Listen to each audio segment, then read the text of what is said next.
Dorotka, jak tu jest ładnie? Jak w Wiśle. Wisła Malinka. Tak jest we Wiśle.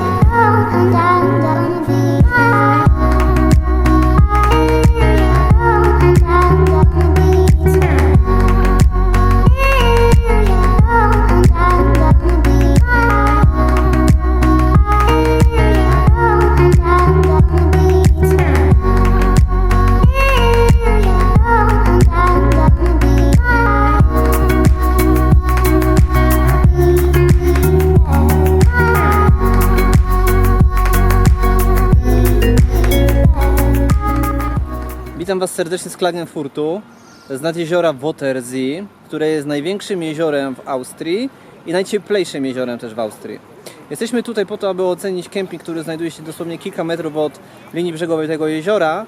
I to jest kemping, który odnalazłem jako jedyny taki rozsądny, tak wydaje się, rozsądny, po stronie brzegowej jeziora, ale od autostrady biegnącej od Villach, bo w Villach mamy tamtą stronę, do Grazu na Wiedeń, więc przy drodze bardzo często uczęszczanej na przykład dla podróżujących w stronę Włoch. Więc idziemy ocenić ten kemping. Jest to dosyć mały kemping, widoki bardzo ładne, dosłownie 2 minuty od kempingu jesteśmy nad jeziorem, widoki bardzo ładne, mamy obecnie godzinę 20 i już jedna rzecz mi się nie podoba, to to, że w okolicy jest plaża, za mną jest plaża, ale ona jest płatna. Więc niestety na plażę nie możemy wejść, musimy korzystać z bezpłatnego odcinka tego jeziora, więc pozostają nam ławeczki i po prostu zejście kamieniste do tego bardzo ciepłego jeziora.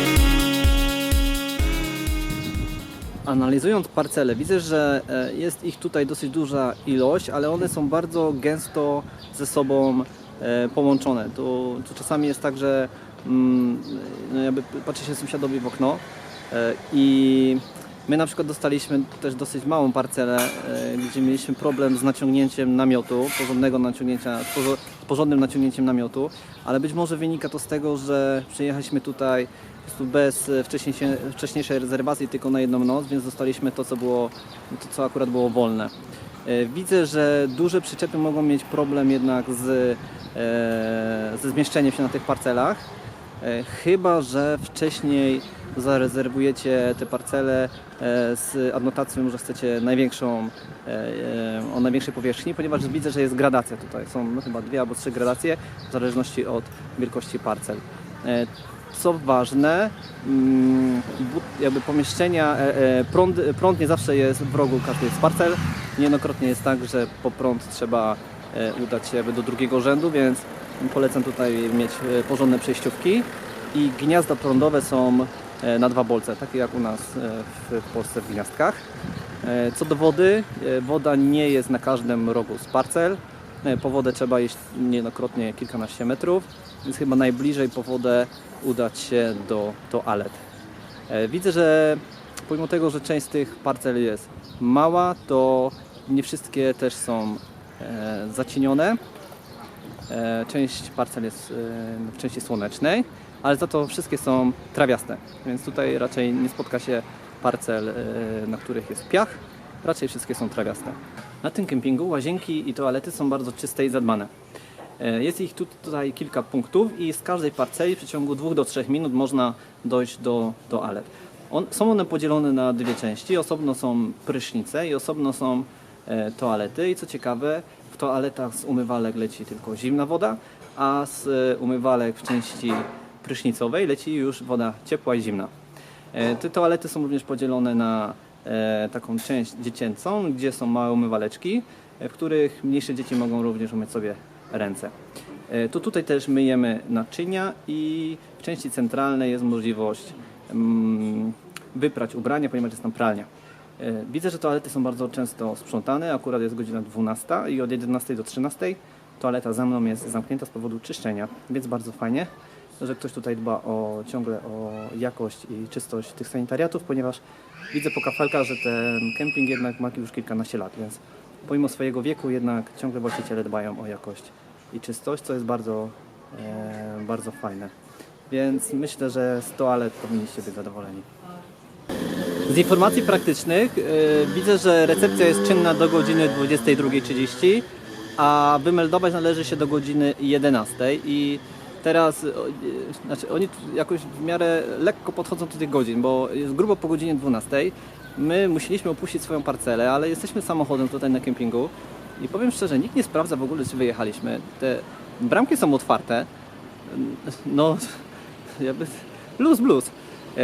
I też jestem ciekawy, co po godzinie 22:30, no bo na kemping można swobodnie wjechać, bo bramki też są w nocy otwarte, ale nie można się zarejestrować, bo recepcja jest zamknięta, więc dla mnie to jest ciekawa sprawa. Jeszcze jedna rzecz to, że za recepcją jest sklep spożywczy, więc można tam zakupić potrzebną żywność na śniadanie na przykład, bo są bułki, jest również masło, są jakieś tam sery, mięso, wędliny, są napoje, więc tutaj bardzo fajnie jest to zaopatrzone. Podsumowując ten kemping, ja mam wrażenie, że jest to kemping taki dobry, ale na krótki wypoczynek albo na wypoczynek aktywny, gdy zabierzecie ze sobą rowery, ponieważ wokół jeziora jest bardzo wiele ścieżek rowerowych i tutaj są bardzo fajne widoki. Tu można faktycznie w okolicy dosyć dużo pozwiedzać. Z ciekawostek na przykład jest droga rowerowa wokół jeziora i ona ma długość tam prawie 50 km, więc fajna całodzienna wycieczka wokół jeziora stąd może mieć miejsce i to jest bardzo fajne. Ale jeśli nie macie rowerów, to powiem szczerze, taki kilkudniowy wypoczynek może się przerodzić w niezłą nudę, bo tak, nie ma tutaj dla dzieci kompletnie żadnych atrakcji, oprócz małego placu zabaw, więc nie ma żadnych animacji, nie ma swobodnego dostępu do plaży, więc tutaj generalnie przez kilkanaście dni no nie ma co robić. I dlatego uważam, że jest to dobre miejsce właśnie wypadowe na rowery albo jako przystanek przed dalszą podróżą. Więc mam nadzieję, że pomogłem Wam tutaj w rozeznaniu tego kempingu. Starałem się Wam pokazać trochę więcej niż jest informacji w katalogach czy na stronie internetowej, po to, abyście mogli sami zadecydować, czy tutaj przyjechać, czy nie. I poza tym, jeśli ktoś ma jakieś pytanie czy wątpliwości, proszę piszcie w komentarzach, postaram się odpowiedzieć. Podaję również tam mail do siebie, więc na maile również odpowiadam. Jeśli kogoś interesują ceny tego kempingu, to informacje o cenach również zamieszczam w opisie. I co? Zachęcam do subskrybowania tego kanału, ponieważ to właśnie na YouTubie staram się na bieżąco pokazywać ciekawe miejsca w Europie i analizować kempingi, które odwiedzamy, więc to wszystko z Korinti, to wszystko z Klagenfurtu. No i życzę wszystkiego dobrego.